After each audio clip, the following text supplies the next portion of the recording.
बिस्मिल्लाहिर्रहमानिर्रहीम। अस्सलामुअलैकुम दोस्तों, आज इमरान खान साहब की ज़मानत के ऊपर महफूज फ़ैसला सुनाया जाना था जिसको डिले कर दिया गया। उसके ऊपर बात करेंगे कि डिले क्यों किया गया और पीटीआई के अंदर से कौन कौन यूज़ हुआ। अब दूसरा जो वाक़या पेश आया वो अडयाला जेल के बाहर जो आज हुकूमत पाकिस्तान ने फस्तायत का मुजाहरा किया, उसके ऊपर भी बात करेंगे। और तीसरा, इस वक्त पंजाब जो कि पाकिस्तान का आलूदा तरीन सूबा है, वहाँ की वज़ीर आला पंजाब तो चलें इस मुल्क से बाहर हैं ही हैं, वह वज़ीर माहौलियात जिनका काम ही ये है कि वो स्मॉग के ऊपर और माहौल के ऊपर रिपोर्ट बनाकर पेश करें वज़ीर आला पंजाब को, वो वहाँ पे अपनी खिदमात पेश कर रही हैं, उनके बैग्स लेकर फिर रही हैं इस वक्त। और चीफ सेक्रेटरी पंजाब जिनका ना कोई उनके ख़ानदान के साथ लेना ना कोई देना, वो भी अपनी ब्यूरोक्रेसी की सीट छोड़कर इस वक्त जिनेवा में मरीम नवाज साहिबा के आगे पीछे हैं। और पंजाब में हाल ये है कि 2 से 3 करोड़ बच्चा स्कूल नहीं जा रहा, स्कूल बंद हैं। बहुत अजीब सूरत हाल है इस वक्त पंजाब की, जिसके ऊपर कोई देखने वाला नहीं है। और इसके बरक्स अगर आप केपीके में देखें तो वहाँ के टैक्स कलेक्शन टारगेट्स पूरे हैं, अचीव हो चुके हुए हैं, इन सब धरनों और जलसों के बावजूद और इन सब तंगियों के बावजूद। ये होता है काम करने का तरीका। अच्छा, अब हम बात करेंगे कि इस वक्त इमरान खान साहब से मुलाकात करने के लिए जो अडयाला जेल में कुछ एमएनएज और एक एमपीए पंजाब से जो कि अपोजिशन लीडर भी हैं, वो मौके पे मौजूद थे, उनको गिरफ़्तार कर लिया गया। तो ये किसने करवाया? ये आपको मैं एक बात कंफर्म बता दूं कि जो पीटीआई के अंदर से ये कहता है ना कि हमारे ऊपर तनकीद मत करो, ये तो कभी इमरान खान साहब ने भी नहीं कहा कि हमारे ऊपर तनकीद मत करो। सोशल मीडिया के ऊपर कीबोर्ड वॉरियर्स को तो कभी भी नहीं कहा उन्होंने कि मेरे ऊपर तनकीद मत करो। वो तो कहते थे कि जहाँ पे मैं गलत लगूँ वहाँ पर तनकीद करो। तो यहाँ पर शेख वकास अकरम खुलेआम नौजवानों को चैलेंज कर रहे हैं कि जो हमारे ख़िलाफ़ इस वक्त कोई भी किसी किस्म के ट्वीट्स करेगा या हमारे ख़िलाफ़ किसी किस्म की कोई तहरीक चलाने की बात करेगा नौजवानों में से, तो वो गद्दार है। आप इमरान खान साहब की रिहाई के लिए क्या कर रहे हैं और आपने क्या किया, आप ये पीटीआई वालों को अभी तक ज़रा बता दें एक दफ़ा। उसके बाद पीटीआई वाले आपसे कोई बात नहीं करेंगे इस तरह की, आपके ख़िलाफ़ कोई बात नहीं कर की जाएगी। लेकिन मसला ये है कि क्या आप लोग कॉम्प्रोमाइज़ हो चुके हैं? इस बारे में आगे चल के बात करते हैं।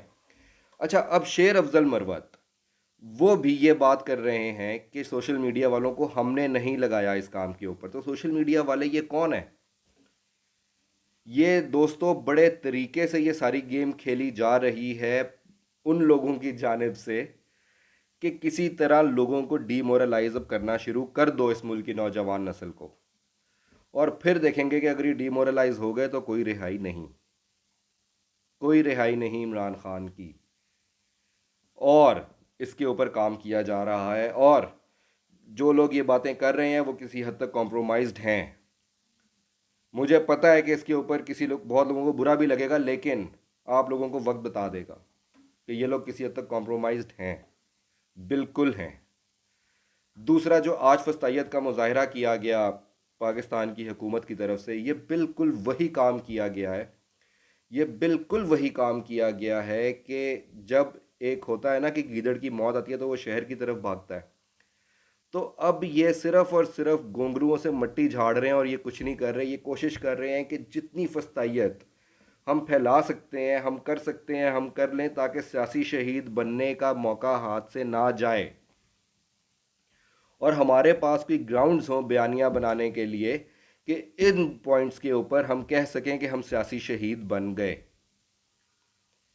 क्योंकि पंजाब इस वक्त सिंध से भी बुरे हालात में जा रहा है। उनकी परफॉर्मेंस की बात की जाए तो फ्लॉप तरीन सूबा पंजाब इस वक्त फ्लॉप तरीन सूबा जा रहा है। मैं यहाँ तक समझता हूँ कि जो इस वक्त टैक्स कलेक्शन के रिकॉर्ड सामने आ रहे हैं वो सरदार उस्मान बज़दार के दौर से भी बुरे और घटिया हैं।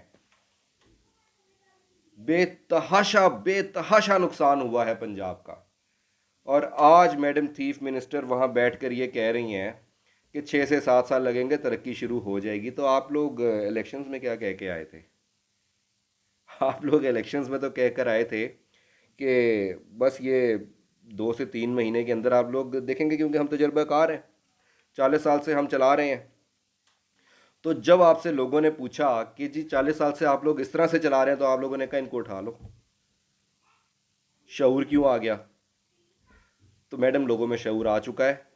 ये आपको मैं बता दूं कि ये बातें 6 से 7 साल वाली, आप लोग पहले ये बातें 6 से 7 दिन की करते थे, फिर 6 से 7 हफ्ते तक पहुंचे, फिर 6 से 7 महीनों तक पहुंचे, अब 6 से 7 सालों तक पहुंच गए हैं। मुझे इतना भी कंफर्म है कि आप लोग कहेंगे कि 6 से 7 जन्मों तक, कुछ दिन तक आप लोग ये भी कह देंगे कि 6 से 7 जन्मों तक पंजाब के हालात बेहतरीन हो जाएंगे। ये आप लोग कुछ ही अरसे में कहने वाले हैं।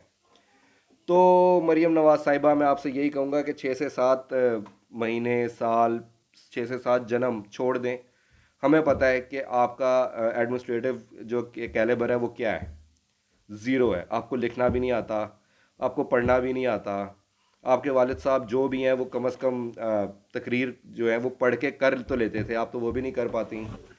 तो अब मैं सिर्फ यही कहना चाहता हूँ कि जो फस्तायत का मुजाहरा किया जा रहा है पंजाब और पाकिस्तान की हुकूमत की तरफ से, इसका जो सबसे ज़्यादा फ़ायदा हो रहा है वो पाकिस्तान तहरीक इंसाफ को ही हो रहा है। आप सिर्फ़ और सिर्फ अपना नुकसान कर रहे हैं ये सोच कर कि हम सियासी शहीद बन जाएंगे। तो मैं आपको ये भी बता दूं कि सियासी शहीद बनकर जब आप नए बयानी के साथ मार्केट में आएंगे तो आप लोगों को कोई भी एक्सेप्ट नहीं करेगा, सवाए चंद एक जाहिल किस्म के लोगों के जो ऑलरेडी आप लोगों के साथ हैं। जज़ाकल्लाह, खुदा हाफ़िज़।